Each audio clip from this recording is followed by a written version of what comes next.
modern astronomers. But the little they did know, they used wisely, and they built phallic and solar frames to which they tied the great psychological truths that they had discovered. There's an item that I say that good theology is good psychology. Good psychology is good theology. And so the Bible has this intent of speaking to the mind and to the heart of an individual. It has that intent. And this is what Neville is saying is the purpose of the Bible. In the Old Testament, you will find much of the phallic, P-H-A-L-L-I-C, phallic worship. Because it is not helpful, I'm not going to emphasize it. I shall only show you how to interpret it. Before we come to the first of the psychological dramas that you and I may use in a practical sense, let me state the two outstanding names of the Bible. The one you and I translate as God or Jehovah, and the one we call his Son, which we have as Jesus. The ancients spelled these names by using little symbols. The ancient tongue, called the Hebraic language, was not a tongue that you exploded with the breath. It was a mystical language, never uttered by man.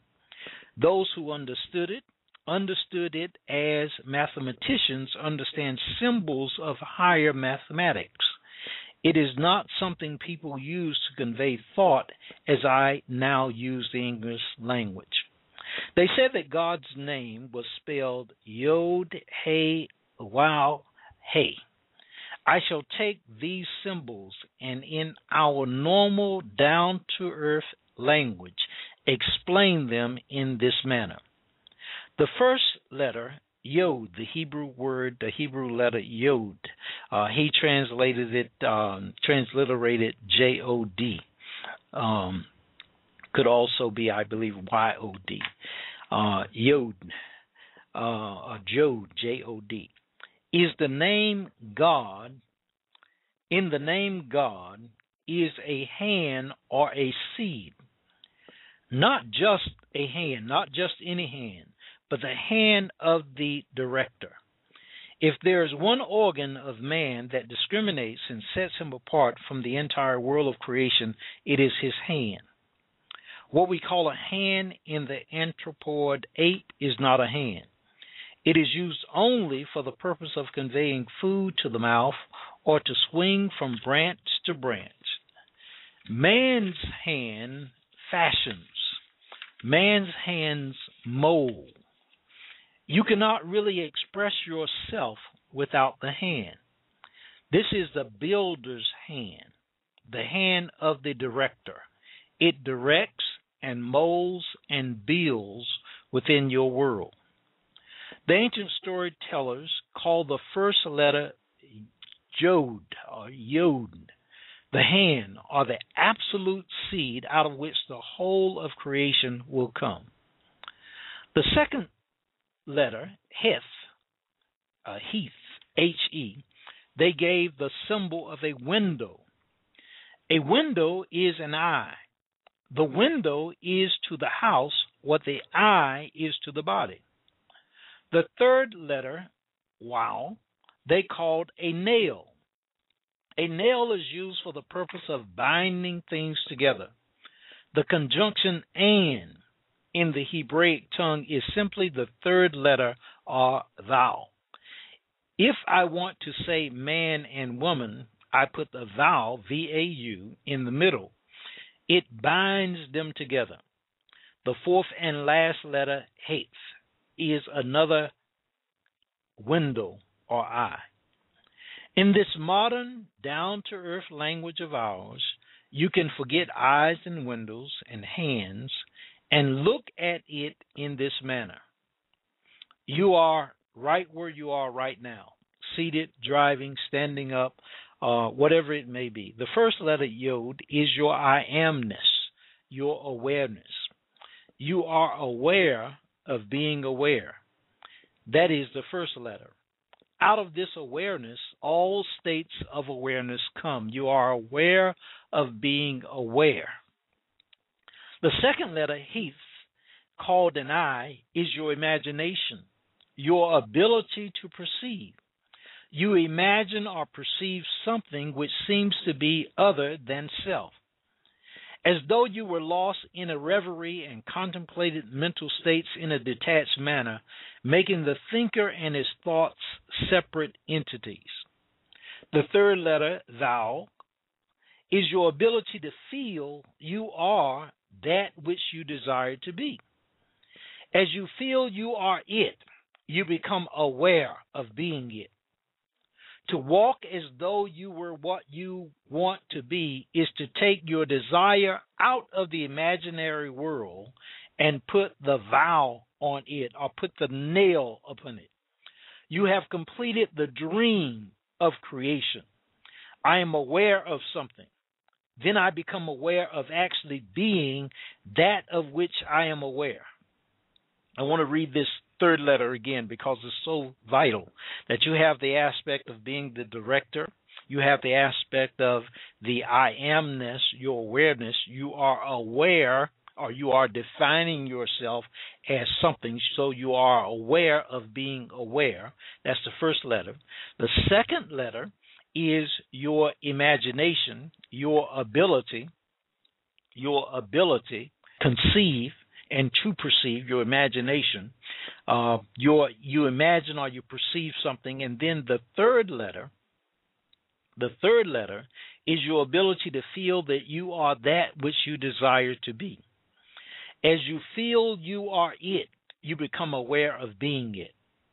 To walk as though, as if you were what you want to be, is to take your desire out of the imaginary world and put the nail upon it, put the nail in it to join it together. You then, by that, have completed the drama of creation. You are aware of something. I am aware of something. Then I become aware of actually being that of which I am aware. And then the fourth letter, last letter, is in the name of God, is another hey, another I, meaning the visible objective world which constantly bears witness of that which I am conscious of being. You do nothing about the objective world. It always molds itself in harmony with that which you are conscious of being. And so what you see in your imagination, what you see in your mind's eye, what you see as you perceive it in the second letter of the name, YHWH, is the way that we would have it. These are the words he is spelling out, the way that Yahweh is spelled, YHWH. It is your I amness, the Yod, and then the H is the I, the imagination. Then the W, the vowel, is the nail that holds it together.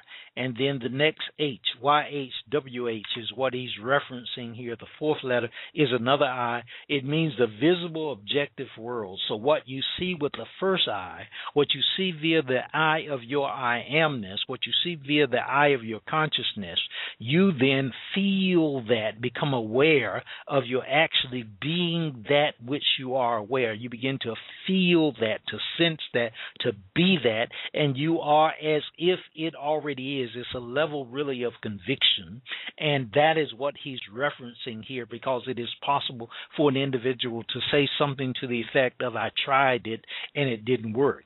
But this is not something that you try and it will not work. This is actually something that when you do it, when you commit to doing it, it will work for you, I know, because of the aspect that it has worked for me. And so whichever way that an individual wants to approach this, whether they want to do it by virtue of convicting themselves, by virtue of affirmative prayer and speaking the I amness from affirmative prayer, by virtue of meditation, whatever it may be that you're doing, you're stepping into this place and you are perceiving that your prayer is already answered, it's already done, that you know that that text that says before you call, I will answer, that text is absolutely true, that you are familiar with the texts that speak of this aspect of saying something already done. I believe that verse is the Gospel of Mark, 11th chapter, verses 22 through 24, where you have this particular saying as well in regard to this. So Neville is approaching this, and he's calling the place that you arrive at by virtue of these processes. He's calling that place your level of consciousness. And so you're told this in the name by which all things are made. And without it, there's nothing made that is made. The name is simply what you have now as you are here. You're conscious of being, aren't you? Certainly you are. You're also conscious of something that is other than yourself, whether it's the room, the car, the furniture, the people. You're conscious of yourself, but then you're also conscious of something else. In my case, I've got a table here, and so it appears that the table and myself, two different entities. You may become selective now. He says, maybe you do not want to be other than what you are, or to own what you see. But you have the capacity to feel what it would be like were you now other than what you are. As you assume that you are that which you want to be,